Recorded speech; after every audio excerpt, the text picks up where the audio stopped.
bon matin. Coucou la famille. Coucou la famille, bon matin. J'espère que vous allez bien. Moi aussi, je me porte bien. Coucou la famille. Voilà. Ouh. Bon déjeuner de ce matin. Bonjour la famille. Bah, bonjour, bonsoir, pourquoi pas. Ça dépend heure à laquelle vous allez suivre la danoise. Vraiment, bonne journée. Aujourd'hui, c'est vendredi. Voilà. Salam. Comme ça, musulman. Et puis, Topesi, vraiment, Matondo, Kimbangiste, Shalom, homme de Dieu, chantre de l'éternel. Bonjour et bonjour, bonsoir et bonsoir à toute tendance confondue. Bande Konanga, Toyena, bon matin. Moi, Kopwati, Kopwa café, ma ebele, pourquoi pas, Toko Zope jus. Et que ça là, kitoko makasi bande konangai. Vraiment, tomila, momke, et ça ira bien. Voilà la famille Toye Tozo Solo là. Ils ont un peu une histoire un peu triste, mais. Oh, pourquoi ça fait ça? Un instant.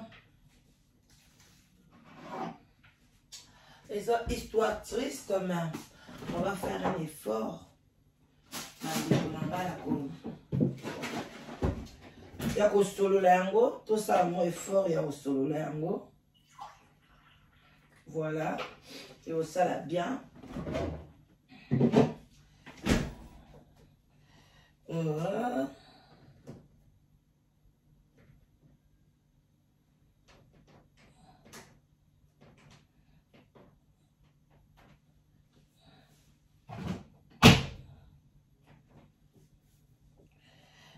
Voilà un peu un histoire, je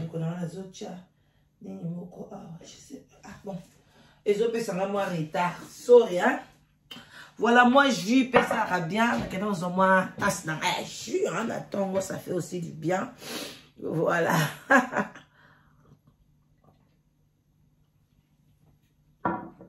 Voilà. Bon. Nous m'avons dit, tu as un abaka. Ou tu as sa conscience. Et ça ira bien. Faut tout la conscience. La vie n'a biso. La vie otoya. Kezaka vie moko. Il faut toujours apprendre. Koye bandeni ya kotambola. Na li solo oyo. Toko. Ba jeune fille. O balandanga. Ba oye bandeni ya kotambola. Ba mama pe. Ba oye bandeni ya kotambola. Na ba jeune garçon. Bande koza histoire moko très triste. Elle qui en a katia Europe. Ezali jeune fille moko na âge 26 ans. Na mobile na na âge 24 ans. La jeune fille aza africaine lokola biso. Mobile aza mundele azaki mokola mobile ya 2 ans. Lelo basili kokufa pe à leurs âmes batiki biso bande konanga. Pourquoi batiki biso yangwana nde sikoyo tukoyoka pendant au moins 15 minutes où il s'alake to sa conscience na awana sous les baobabs. Mais ça histoire moko très triste. Comment les cas qui histoire wana pona couple wana bandeko ba balana qui peut déjà mais batikali ko botate après 6 mois ou 7 mois il y a mariage moko ya kitoko makasi bandeko nanga. Basili kotika biso. Pourquoi et comme li bango? Qu'est-ce qui s'est passé bandeko nanga? Tolandali solo. Tia moi j'aime na yo bandeko.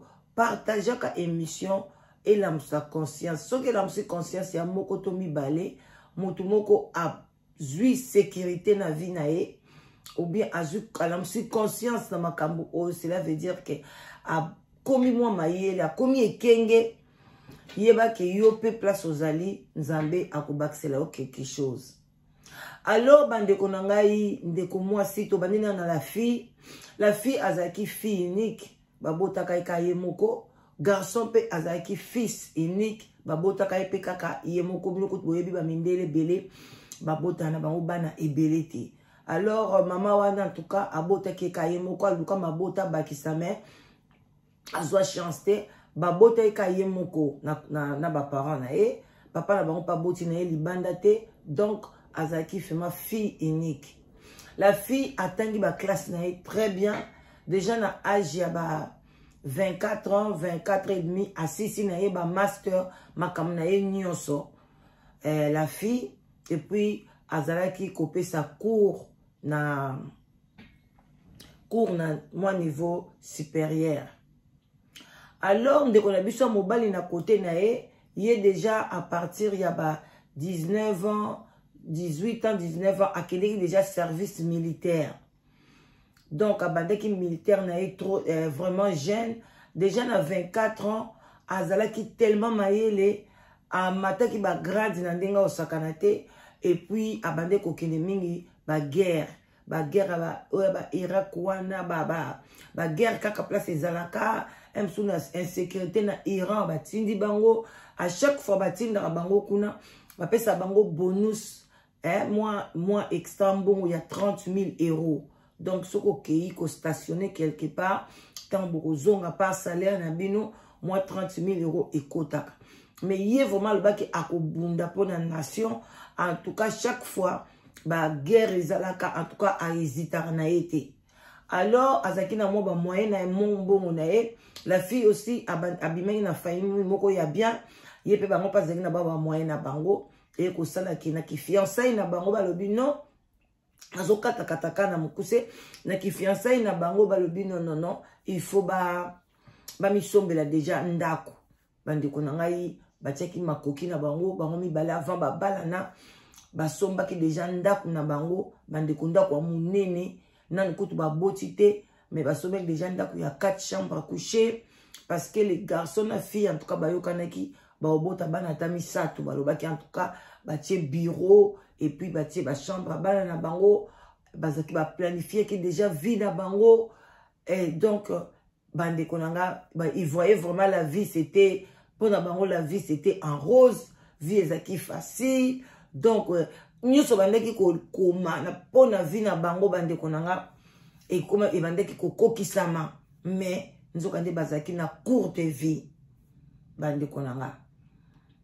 Alors et ko sala ke ba sombi ndako ba bandi ko renouveler ndako wana mobile utaki pe ba service militaire na ye ba PC bon entre temps ba na mobile en tout cas ba de ko linga mingi ba noir ba msu bazaka bon mona zo linga ba noir trop et puis akenda ko tout déjà tina ba Congo mobile na ye parce que la fille n'est pas congolaise mais mobile akenda tiko stationné na ba mboka na biso kuna moi ba jeune wana bo mona ka ba kenda ko stationné wana.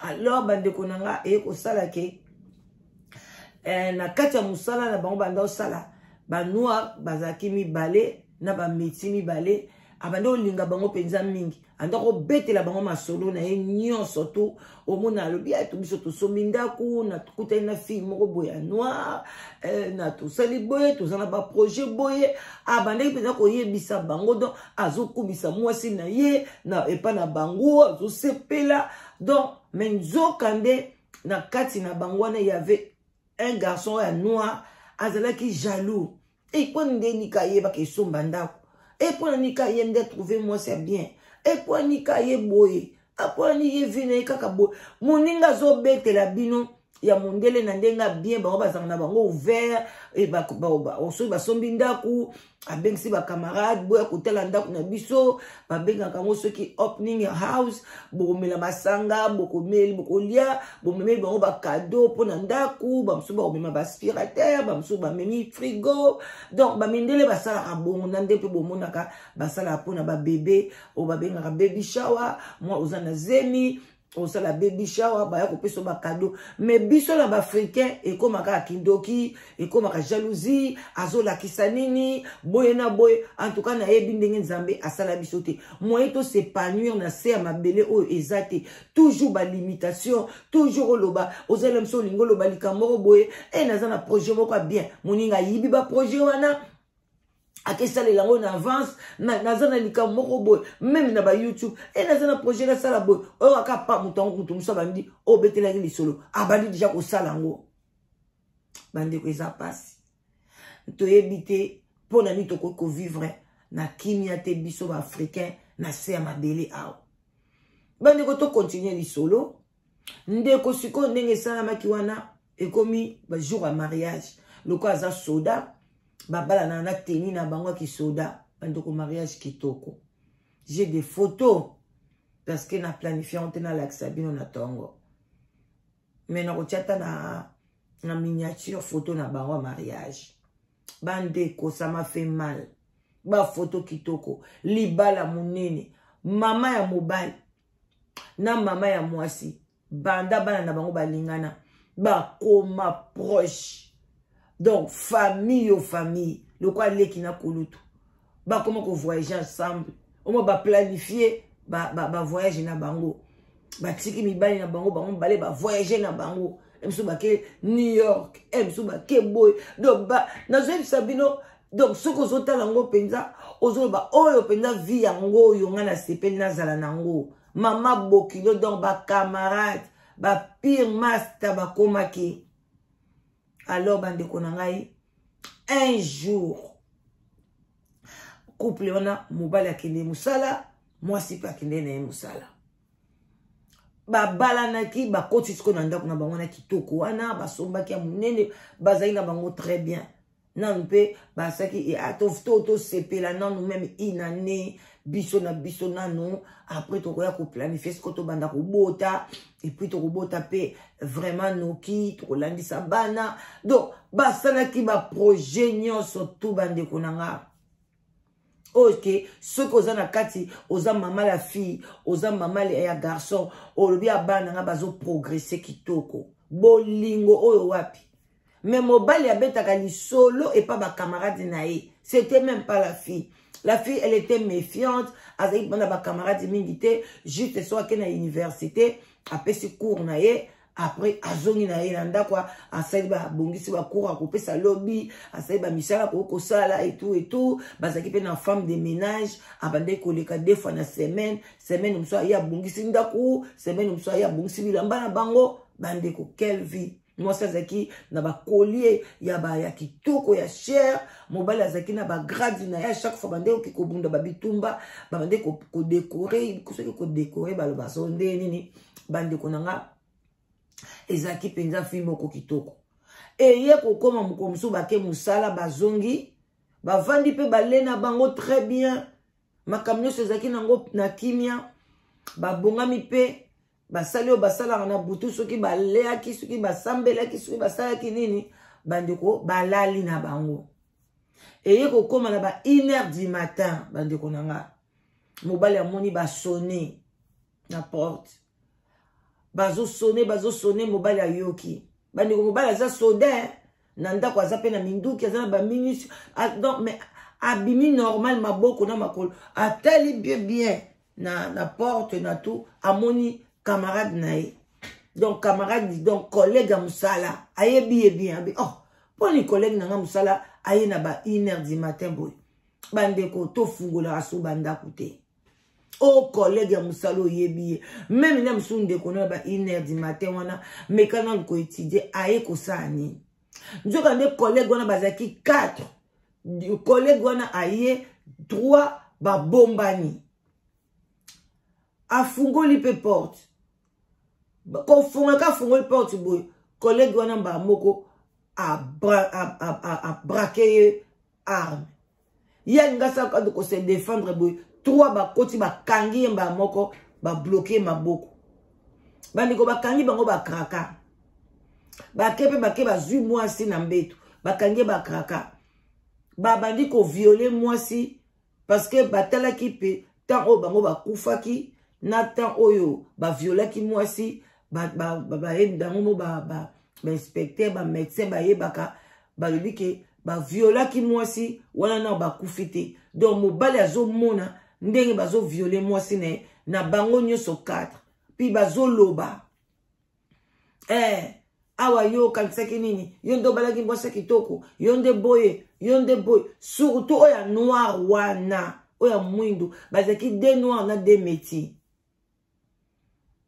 bandeko ba violer mwana mwasi wana bakoti bayibi mwana mobali wana teni na ya musala tenia kitoko wa musala ya ba grade wa la traye mona ba fête o ape abalelaki wana na bagrade na ye bayibi bazwi yango bazwi bakolie babiju ya mwasi bazwi babanke bakarte na bango babanke mais lere bakotaki mbula ebetaki mokolo yango baketche na bango ezwaki papotopoto ntango baniataki na ndako batrace baketche balataki ekomaki balataki bazali na tenue civile alors avant bakende bazwi 3 balles babeti mobali na moto bazwi mpe mwasi mpe babeti babali na moto bakufi babimi mwasi bato mpe na quartier bayebi te eloko moko mpe esami eyebani te mwasi bazeli na mosala bazomona te mobali mpe na mosala bazomona te babengi baomona bango te bamoni yango kaniti suspect ndenge batelefone ezolela epuis moko ekangami bazoyokana te etu en tout cas directement na mosala ya mobali batindaki bapolisier bakita sur place bakei kotala boye bakuti bazocomprendre te bamoni bakomi na bazali mpe neti na biloko moko bakomi na bavitre comme je ne sais pas bazokoma bakomi yo blanc oya kozwa fille ya noir okanisa soki nini bakomi ka babiloko moko baparole moko ya baraciste kutu bangole bapolisier bakoti bake batali bakoti ndeka ezalaka na kobanga kutu bazokota malembe bakekuta bango boye na deuxième salon na bango ndako ezalaki na 2 salons baboma bango alobi baboni mpe bakomi baparole moko neti ya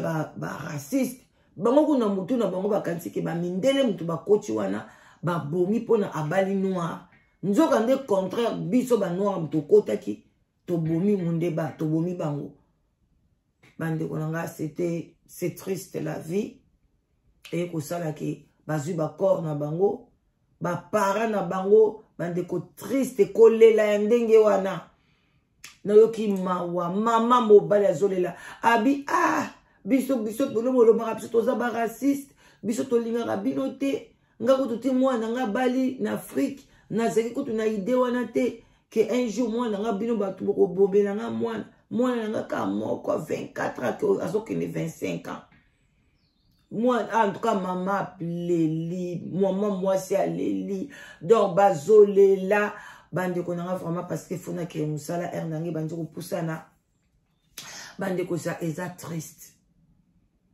donc batiki ndako mama ye kotala mwana nga zaki na babiju na ye boye ezomonana te bamoni baye komona babiloko ebele bilamba bake kotala sac bazana basac na bango mo boye iparaîtrait basoda bapesaka bango bamunition babiloko to bakontrolaka bake kuta bafungoli bayibi yango bazwi apres bato wana baye koba balobi fo bato bazalaka bapolisier oyo bayibi biloko baketch wana apres ka bandeko yanga bato wana basala bankete so mpe bazalaka mpe na bamagie na bango na likolo nango toyebaka te bref baye ti koya koyeba ke 4 garçons oyo batravaillaka na même cercle wana kina ndeko oyo akufaki ezalaki bango epe basali bankete baki mpe kokuta baketch wana banike ndenge bandeko nango yebi eke kamisaki nga baempreinte oyo bomonaka ya banike soko niati etiki nike bakangaki yango bafoto baki kokuta mpe baketch wana baki kokuta pa ya garçon wana noir bilamba ya ndeko wana donc bandeko na ngai epuis bandani na bakangaki na garçon wana noir ye mutu azalaki basuspecte mutu ya liboso parce que bazoloba na bato mosusu balobi non alobaka toujours mabe ya garçon wana so garçon azosolola basuspectaki ye d'abord ye après ye nde aye kobimisa les 3 autres bandeko na nga donc baza na procès basala procès bakateli bango bapeine de mort cela veut dire que bakota prison à vie mais tala ata bakoti prison à vie bandeko na nga na bandi ochite tala sort ya bana oyo baplanifiaki vie bana oyo bazalaki na fleur d'âge bana oyo bamonaki ke nyonso ezokende na rose mpo na bango batangi baklasse na bango balite mpo na nyonso mais tala mwa ndoki moko boye aye kokota mpona adétruire vie ya bana yango bamama mpo na ngai nayebi na likambo boye eza kaka prière totiaka bana na biso ezaka prière tozana eloko ni yoko sala vraiment toi tu as planifié ta vie osali oyo nyonso na mokili komona osombi ndaku osozwi musala osali boye botie bambongo na babanke mais à la fin bosaleli yango te baye koboma yo kaka boye osali mpe ndoko ya mabe te toyeba mpe kobatela lolemo na biso toyeba place nini ozoloba makambo surtout surtout biso baafricain toza na jalousie leki biso ki motema mabe eza makasi na banoir et puis ezo surabondé donc ezo bakisama na au fur et à mesure ya ba génération ezo comme sous plus grave que avant nos pères avant nos grands-pères ezo comme plus grave alors bande konanga oyeba eloko nini okoloba eloko nini oyo oloba te parce que oyebi moninga ozana été à bon attendeur salut en tout cas bande konso to suki wana partagez l'émission likez émission et kozala bien pesa ba commentaire na yo na histoire oyo et kozala kitoko makasi bonne journée et bon service na ba obazo kine musala bonne chance na yo to lukara musala nzambe amona yo ozo musala oyo okosepela nango. Coucou la famille, bye bye.